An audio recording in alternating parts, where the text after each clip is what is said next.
We talked about this on Thursday night. The only time I see self in the Bible is when we're told to die to self.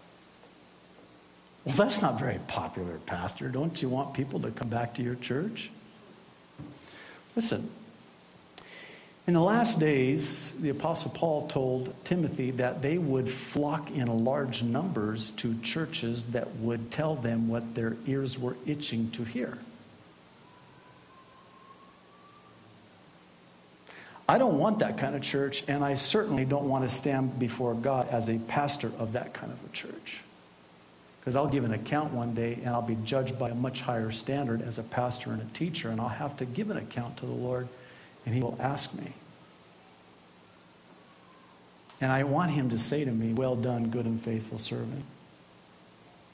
You were faithful. You spoke the truth in love." I'm reminded of the Proverbs that says that the wounds of a friend are faithful and can be trusted, but an enemy multiplies kisses.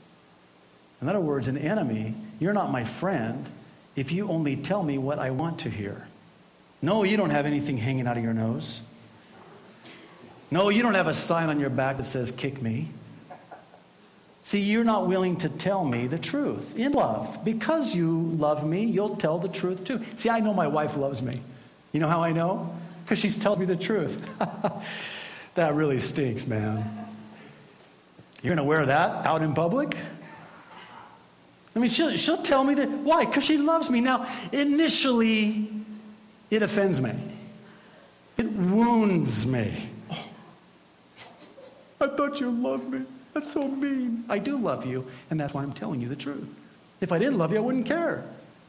It's like, yeah, go out looking like that, you know. But it's because I care about you that I'm going to tell the truth to you, see? Now, initially, it wounds me, but eventually, I'll appreciate it. And conversely, if you only tell me what I want to hear, initially, I'll appreciate it, but eventually, I'll resent it. You speak to me the truth in love. Tell me what I need to hear. I might resent it initially, but eventually I'll appreciate it. Now think about that in terms of eternity. You tell me what I want to hear, initially I'll appreciate it, and I'll flock to your church because you're telling me what my ears are itching and want to hear. But eventually, I'm going to resent it when I'm standing before the Lord and you didn't tell me the truth. Every Sunday morning, Pastor, you stood up in that pulpit and you only told me what I wanted to hear. You didn't tell me the truth that the path I've chosen is a path that leads to destruction. Like the proverb says, there is a way that seems right to a man, but the end of that way is the end of destruction. And wide is the road that leads to destruction, and many go. You know those advertising campaigns? How can 50,000 people be wrong? Easy. In fact, if you get 50,000 people all together, that's wrong, man. That is just wrong. There's something wrong. See, the crowd, don't follow the crowd, follow the Lord. Don't cater to and cower to the popular opinion of the day.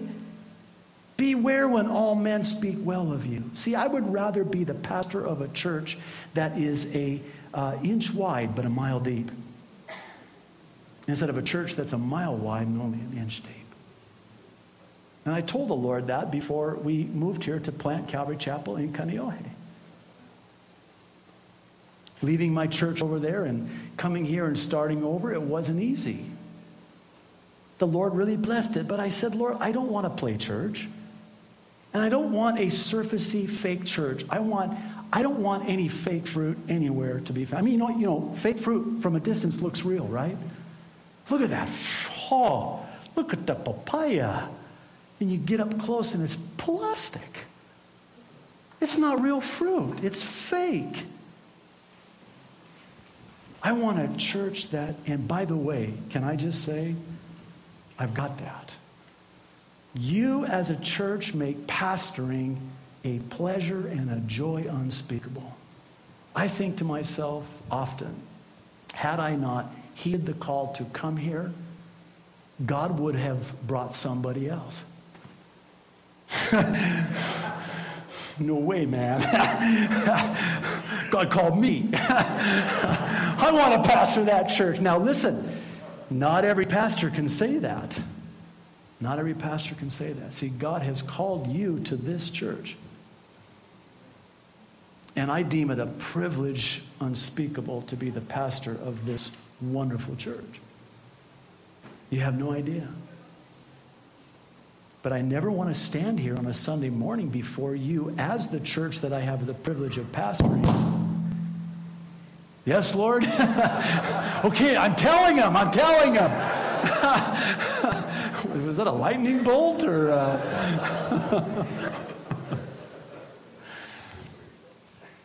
I never want to stand before you and only tell you what you want to hear.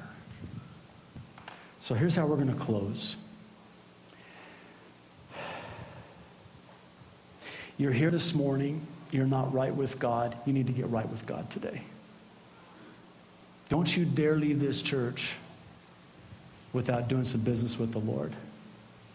Or I will come after you. I will find out where you live. You will be in danger. No, I'm kidding. Sort of. God will get you. He's got your number. And you need to get right with him. You're here this morning. You're right with God. You're born again of the Spirit of God. Praise God. But you're not living for him. You're living for yourself. There's things in your life that got to go. Maybe for men, it's pornography. Maybe for a woman, it's a relationship that's unhealthy with a non-believer. Maybe you're, as they say, living in sin. Maybe it's a thing of that, what you do in your life, in your business, at your job, it's displeasing to the Lord and it's dishonest. Man, you need to do some business with the Lord. Because he's coming. He's at the door. And he could come at any minute. Because it's imminent. And I don't want for you to be caught off guard as a thief in the night. I want when you're there, and when I see you there and you see me there, of course I'll be stuck in that long line, judged by that higher standard as a pastor, so you'll probably get in before I do. Wave as you go by. Hey, pastor. But I want for you when you get there to also hear, well done, good and faithful servant.